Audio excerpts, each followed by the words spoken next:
Good morning. En welkom terug hier by Slice of Light. Your fresh Sunday afternoon pick-me-up.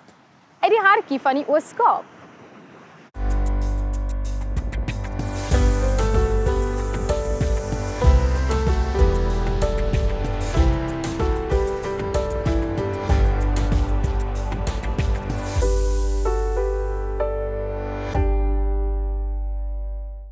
You may or may not have noticed, but there is a distance between us. Our viewers would know that as a social distance fix. Now, Tajik is Pinisa Buyela Epai. At a famous landmark, the Cape Recife Lighthouse. Welcome back, Megan. Thanks, Vix. It's so good to be back. We've all missed you. And I missed all of you and you. Oh, you know how it goes. You know, us working girls, we've got our day jobs and filming can be tricky. I also know that Slice will be traveling in some future episodes, so I won't be with you guys then. But every time you're in Port Elizabeth or Uitenhage, I'll be right here. Yes! Shall we go on with the show? Absolutely. Please, lead the way. First up, healthy mom, healthy family, healthy society, set by a dedicated clinic in J-Bay. Emveniko kostibana ne lecturer kunye na architect Kim Haramse. And finally, the Ministry of After-School Enrichment for kids who need it most.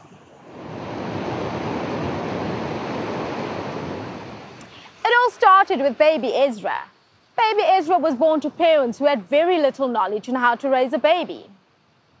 And as a result, baby Ezra almost died. And so the Healthy Mom and Baby Clinic was founded to bring a specialized clinic with vital childcare knowledge to the Koger community.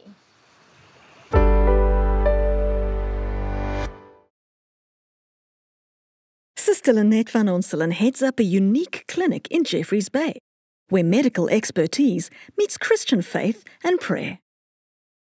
Sister Lynette, thank you so much for your time. What is the Healthy Mom and Baby Clinic and hoekom is hulle belangrik?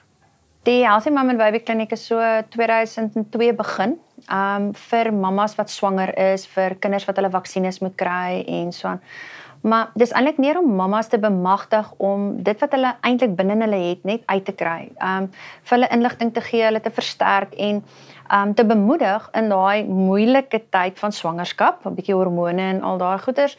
Hulle te bemoedig wanneer hulle met 'n pasgebore baba en hulle slaap nie lekker nie en almal se raad wat van buite af kom, vis ons net so bietjie uit en ons gee vir hulle, okay, daai is goeie raad, hierdie is bietjie dodgy en nee, daai los ons net heeltemal uit. So dis net om daai deel vir die ma makliker te maak, veral as jy eerste ma is, eerste keer ma. So how did the clinic start en hoe was jy daarmee betrokke? So 2002 het Laura Birch, wat 'n suster is, in die kerk gestaan en 'n kind gesien wat sy gesien het, okay, hier is bietjie probleme met voeding, hier moet sy help en sy het die mamma ge-approach en vir haar gesê, maar kan ek jou help? Sommer agter in die kerk gaan begin weeg en gekyk, okay, maar wat kan ons doen om jou te help? Hier by 2009 toe Margreet Hobelink, wat nou Dr. Hobelink is, saam met haar ingeskakel wat net 'n logiese plan was, want toe is dit outomaties van swangerskap af, want Margreet het die swangerskapsdeel ingebring en Laura vat sodra die baba gebore is, dit sy oorgevat en dis net 'n fantastiese plek om te begin om net daai 'n gesonde swangerskap tot 'n gesonde baba en dan van 'n gesonde baba af dwars deur te vat. Laura het dit mooi gestel. Sy het gesê die vaksines is net die loer, it's the bait. En dit is wat die ma's inkry sodat jy vir hulle God se koninkryk kan oordra. Want hier kan ons mamas bemoedig, ons kan saam met hulle bid, ons kan rustig saam met hulle sit en net daai maak nie saak wat haar man is, die skoonma, finansies, wat ook al, saam met haar daardeur werk. So ons is nie 'n gewone kliniek en dis kom dit belangrik is. Dis daai omvattende hulp wat jy vir 'n ma gee. Hoekom is die eerste duisende dae van 'n baba se lewe so belangrik? As jy 6 maande wanvoeding gehad het, jy permanente breinskade. So enige tydperk vir al daai eerste paar dae, as daai kind wangevoed word daar, permanente breinskade, maak nie saak wat daai kind, hoe jy stimuleer of inbou in daai kind in nie, jy gaan nie dit kan terugkry nie. So dit is uiters belangrik van daai eerste inligting en alles wat gedoen moet word vir die ma. Dit moet reg van die begin af gedoen word. How important is the faith aspect? We can't do it without it. Ons het soveel wonderwerke al hier gesien. Hierdie COVID tydperk was vir ons 'n beautiful wonderwerk. Ons het mamas gehad wat vroeg begin kraam het hier by April, Mei maand en dit het vir ons bekommerwekkend gewees want die probleem is nou het jy eweslik kinders wat op 31 weke, 32, 34 weke gebore word. Maar as binne 'n week is hulle uit die hospitaal uit en ons ken dit gewoonlik dat hulle dan in ICU bly vir 'n lang tyd en die kind is onder gewig en hulle kry pneumonia en sulke tipe goed. En toe die hospitale toemaak want hulle te veel personeel wat COVID positief is, toe outomaties kom ons agter maar al die mammas wat so vroeg gekraam het wat nou moes gekraam het by die hospitaal toe is en dan het ons chaos gehad. So God het hulle uitgesort voor ons daar gekom het. In die media was daar slegte media oor die hospitale. My pasiënte wat in Dora toe hulle gestaak het in ICU gelê want daar was nie aan 'n bed nie en sy 2 susters gehad wat na haar en die baba gekyk het. So ons het glad nie daai deel van COVID gevoel dat daar krisis vir ons pasiënte was nie. So jy kan dit net met geloof doen. Jy kan dit nie anders doen nie. Sister Lynette, off air we've seen what you are like. Jy's 'n bondel energie. What keeps you here? I'm sitting in a piece of heaven. Ek sit in 'n plek hier waar ek alles kan doen wat ek wil. Ek sit letterlik in die middel van privaat en staat. As ek 'n kind het wat inkom, kan ek kies. Stuur ek hom in die privaat stelsel, want ek het 'n klomp dokters wat vir my privaat dienste doen, of ek stuur hom in die staatsstelsel in watter een die beste diens vir daai kind kan doen. Ek is geregtig om te bid vir 'n kind. Ek is geregtig om te bid vir 'n mamma wat nou besig is om te huil. Ek kan alles wat in my is, gee vir daai pasiënt. For Lynette, the clinic's 18-year existence is a miracle in itself. Ons het nie iemand wat ons salarisse vir ons betaal nie. Ons werk op donasies alleenlik. So die overheads, die geboue, die salarisse, dit wat ons vir mammas gee. Onthou ons gee hierso voorgeboorteklasse. Soos wat 'n privaat mamma sal kry, gee ons vir gewone mense wat dit nie kan bekostig nie. So in daai sin, as jy kyk na besigheidsmodel, maak dit nie sin nie, maar in God se koninkryk maak dit sin. Is daar enige success stories that you want to tell us about? Margaret Wibbling was scanning the one child, and while she was scanning the mom for the baby, she realized that the baby doesn't have a head here at the back. So ons noem dit anencephaly, beteken die kop is nie daar nie. En dit was bevestig deur ons distrikshospitaal en ons het die kind deurgestuur na die tersiêre vlak by Dora en Ginza en daai spesialis het presies dieselfde gesê, maar ons het begin bid. En die ma het gesê sy gaan nie abortus laat doen nie, sy was in afval ver na swangerskap en ons het begin bid vir daai kind. En daai kind is gebore. Daai kind se mylpale is presies. Daai kind is normaal. Die kind het 'n kop. Alles. So as goeders wat glad nie sin maak wat gebeur nie. Xa sibuya ku-Daily Slice sidibana kunye noKim Haramsa.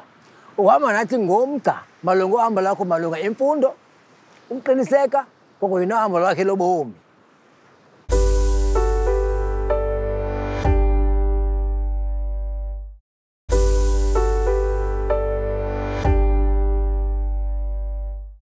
Sometimes life takes an interesting turn, or two. It can throw us when things don't go exactly the way we planned them. But Ecclesiastes 3 tells us that there's a season for everything and a time for each purpose under heaven. Our next guest discovered just that and learned that his timing is spot on.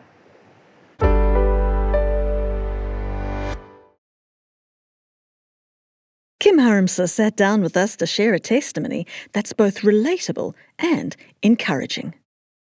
After high school, you studied architecture. What was that like? Tell us about that. It was challenging. I believe now it was absolutely the right thing for me, what I was meant to do. At the time, I struggled quite a bit. I was also very young in first year. I was only 17, so I couldn't even drive myself to university. I think also, I was used to, at high school, being quite a good achiever and getting quite good results.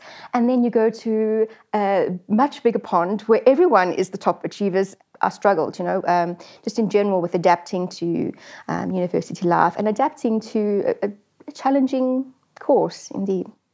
Speaking of, you spoke about challenges. There was a significant gap from the time you had your first qualification, and then what happened there? Yes, there was a big gap. Well, it's 2 different degrees actually. So you do an undergraduate study, which is 3 years, and then it's postgraduate for 2 years. You have to receive a certain mark to get automatic acceptance, or else they ask you to just take a year off and work, get some experience, and then reapply. So I did that. I took my 1 year off, which became 8 years. And in that time, the thought of going back became sort of more and more sort of daunting, because I struggled a bit, and I sort of just scraped through.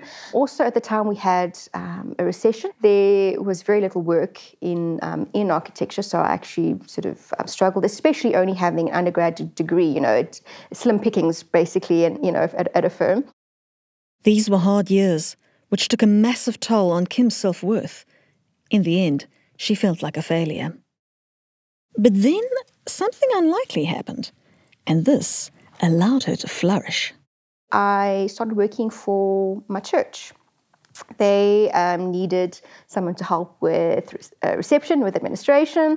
So I couldn't get work anywhere else, because the whole, in age-old, you overqualified,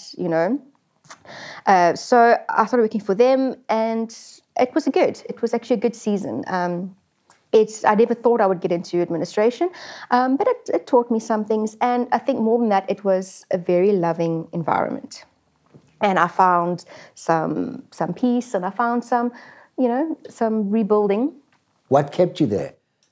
At my church, they needed me there, and that felt good. I think that's why it was a healing time. And then suddenly one day I felt, this is good. I'm loved here. I'm needed, but I just felt like it wasn't where I was supposed to be. I wasn't living to my full potential. And I thought, okay, maybe I should go back to university. Maybe I should finish. And for the first time in 8 years, the thought didn't give me heart palpitations and fears. So I thought, maybe it is time. So I went back to university, and I did my postgraduate, my 2 years, and it went so much better than the undergrad. I think it was the time that had passed, maybe a bit of maturity, a bit of perspective, and I actually did well. I think that also then did so much, for me feeling like less of a failure, as I actually did well. Through the ups and downs of life, Kim's sister Claire was a constant support. We're very close. I would say we're probably best friends.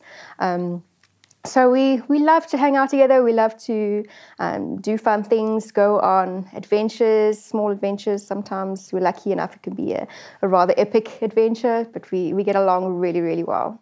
So what are you doing now, post-grad? I'm now a qualified architect. I'm practicing on my own, and I'm also working at the university. I'm assisting with lecturing for first years. I really have a passion for teaching. Look, I have a passion for architecture, is what obviously, but I also realize what a passion I have for teaching. And I think not everyone can teach, and I never thought it would be something that I would enjoy, but I love it. And I especially love working with the students that maybe aren't just flying through, those that are struggling a bit, because I can relate and I understand how challenging it can be. Teaching isn't one recipe. It isn't just like, I'm going to apply this and you must understand, the way that maybe it was maybe 20, 30 years ago. So I love sort of finding the connection with each student.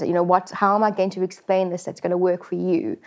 So I'm very passionate about it. What lessons do you think the Lord has taught you throughout your entire journey now? I'm realizing that we all move differently, we all grow differently, and the Lord's time is right. And we don't always see the bigger picture, but in His timing, everything, works out, for the good. It's okay not to have everything sort of pre-planned. It's okay if things kind of deviate and you kind of go off the track for a while. And also, it's never too late to want to change something. If you feel like your life is maybe not quite going the way that you always dreamed of it, that it's not too late to go back to school, study something else, or go back and finish what you had started. So, yeah, I think that's what I've learned.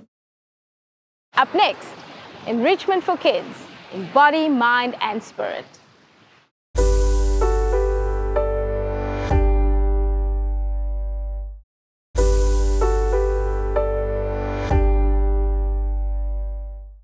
Kwincwadi kaYohane isahluko sesine, uYesu usiyalela ukuba la mandla asinika wona aguquka abe ngumthombo wobomi obungunaphakade.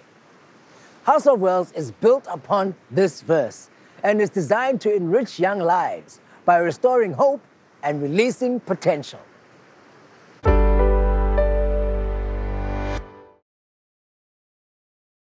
We visited the Bethelsdorp chapter for House of Wells.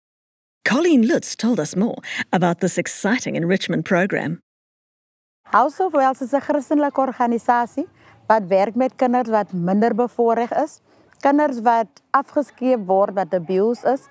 En ons doel is om hulle liefde te gee. Ons lese is we restore hope and we release potential. So ons weet die kinders het potential, maar alle omstandighede maak dat hulle nie kan uitleef nie. So House of Wells is die platform wat vir hulle wys dat hulle is meer werd as die plek wat hulle in is of die omstandighede wat hulle in is. Ons is in verskillende areas van PE, Wome, Kleinskool, Bloemendaal, en dan ons ook in Uganda en in Cape Town en dan in Kenya. So how do you identify the children then? Ons kan sien aan die kinders, hulle is minder bevoorreg en hulle klere draag partykeer en omstandighede soos ondervoeding. En dan het ons ook tye wanneer ons na die kinders se huise toe gaan. Dan gesels ons met die ouers waar ons sal hoor, die kind se ouers het miskien weggeloop en die meeste van hulle bly met oumas, die meeste van hulle het die paansies, so hulle is 'n volledige huisgesin, wat hulle die liefde moet kry van 'n ma en 'n pa nie. So vertel ons 'n bietjie meer oor wat julle doen daagliks. So na skool, dan kom die kinders onmiddellik na House of Wells toe. Ons doen die basiese beginsels van Christendom, leer hulle van die Here, leer hulle om te bid, leer hulle van hoe om hulle uit hulle omstandighede uit deur geloof in Christus hulle self uit te bid en hoe om te maak wanneer hulle self in omstandighede bevind soos gevaar, want ons area is gewelddadig. So op 'n maandag sal hulle kom, dan doen ons dit en op 'n dinsdag het ons fun day waar ons uitgaan en ons het sports en ons het art en ons het sangery en dit is net fun. En dan woensdag dan doen ons revision oor maandag se les. Elke dag word afgesluit deur sop en brood vir hulle te gee. En dan op 'n donderdag het ons staf pre-meeting waar die staf bymekaar kom en dan bid ons vir die kinders. So hoe was jy oorspronklik betrokke? How did you start? Ons leier Pastor Richard en sy vrou Kemi Oyin Adeniji is van UK.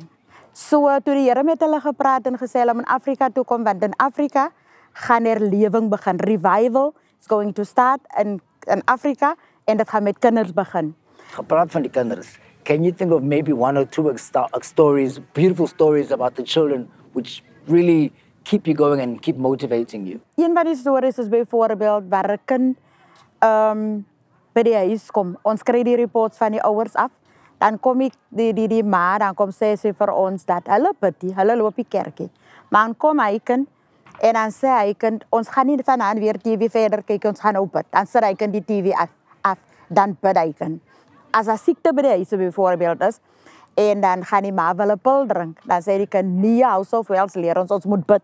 Ons moet nie net pille drink nie. So dit is sulke dinge wat ons laat aangaan. How do you find the people who work with you? Ons bid dat die Here mense sal stuur wat by hom wat die werk kan doen, want dis nie net enige werk nie. Dis 'n werk van omgee. Dis 'n werk van die Here ken. En dit wat die Here binne in jou plaas, moet jy binne nie.